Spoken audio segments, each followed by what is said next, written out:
Desenvolvimento do trato gastrointestinal. Formação do tubo digestivo embrionário. O embrião passa pelos dobramentos céfalo-caudal e laterais.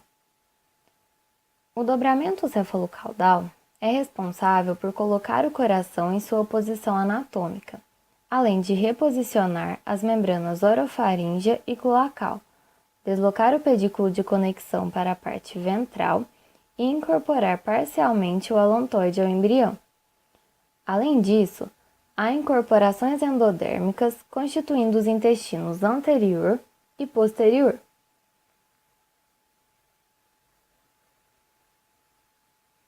Com relação aos dobramentos laterais, vistos no plano transverso, há a formação das pregas laterais direita e esquerda, as quais se fundem e formam as paredes abdominais. Com isso, há a incorporação da endoderme, originando o revestimento interno do intestino do embrião. Também acontece a redução da conexão entre o intestino médio e a vesícula umbilical e da comunicação entre as cavidades celômicas intra- e extraembrionárias. No início da quarta semana, o intestino primitivo, dividido em anterior, médio e posterior, está fechado na extremidade cranial pela membrana bucofaríngea e na caudal pela membrana cloacal. Desenvolvimento do intestino anterior. O intestino anterior forma a faringe e seus derivados e a porção inicial do intestino delgado, sendo vascularizado pela artéria celíaca.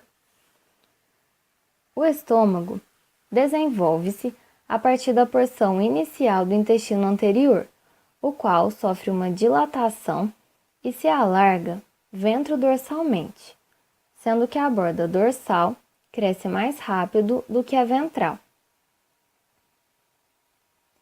Além disso, sofre uma rotação de 90 graus no sentido horário, a qual explica a localização do nervo vago esquerdo na parede anterior do estômago e a do nervo vago direito na parede posterior do órgão.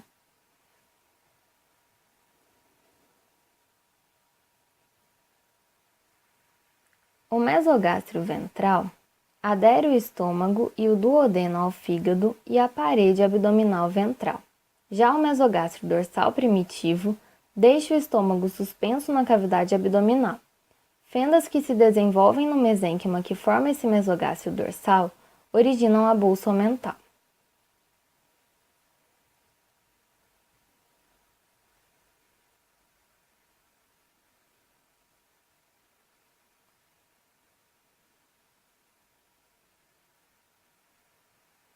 O desenvolvimento do fígado e da vesícula biliar acontece a partir do divertículo hepático, localizado na porção ventral e caudal do intestino anterior. Esse divertículo se estende em direção ao septo transverso e se divide em duas partes, uma porção cranial, maior, que é o primórdio do fígado, e uma porção que originará o sistema biliar, sendo que a parte caudal torna-se a vesícula biliar e a haste forma o ducto cístico.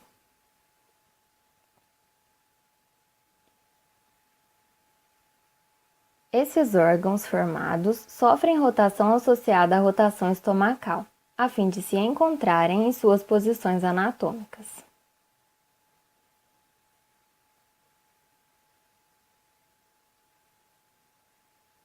Desenvolvimento do pâncreas e do duodeno. Surgem dois brotos pancreáticos da porção caudal do intestino anterior, um dorsal e um ventral, o qual se desenvolve próximo à entrada do ducto biliar no duodeno.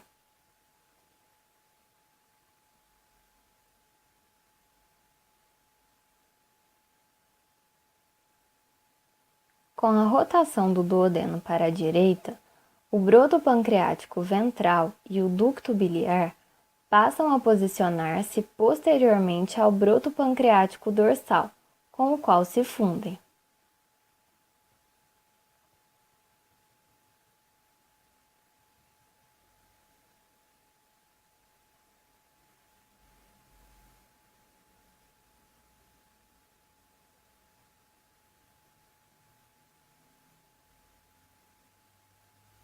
Com a rotação do estômago, do duodeno e do mesentério ventral, o pâncreas passa a localizar-se na parede abdominal dorsal.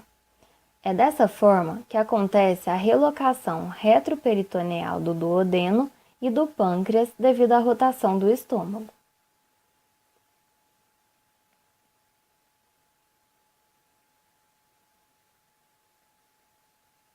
Desenvolvimento do intestino médio. O intestino médio é vascularizado pela artéria mesentérica superior. Durante a formação do intestino delgado, acontece um alongamento do mesmo e, consequentemente, a formação de dobras, além de herniação para dentro do cordão umbilical. Simultaneamente, há uma rotação de 90 graus no sentido anti-horário. Para o retorno da herniação, ocorre a segunda rotação de 90 graus no sentido anti-horário. Posteriormente, há ainda a terceira rotação de 90 graus, também no sentido anti-horário, objetivando o retorno completo do intestino para dentro da cavidade abdominal.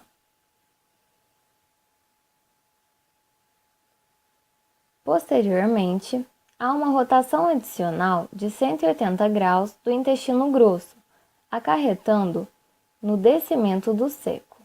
Dessa forma, essas estruturas assumem suas posições anatômicas.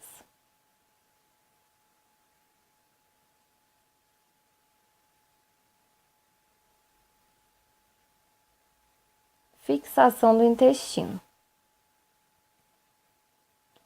A partir da rotação do estômago e do duodeno, pâncreas e estômago são pressionados contra a parede posterior do abdômen pelo colo. Além disso, as camadas adjacentes do peritônio se fundem e, posteriormente, desaparecem. Também, o mesentério do colo ascendente se fusiona com o peritônio parietal da parede abdominal posterior.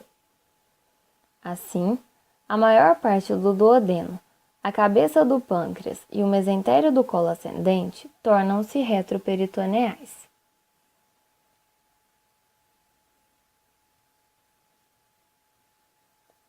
Desenvolvimento do intestino posterior.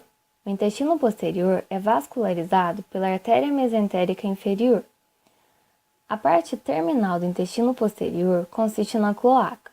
Com o crescimento do septo uroretal desenvolvido entre o alantoide e o intestino posterior em direção à cloaca, esta última é dividida em duas partes: a porção dorsal, reto e canal anal, e a porção ventral, o seio urogenital.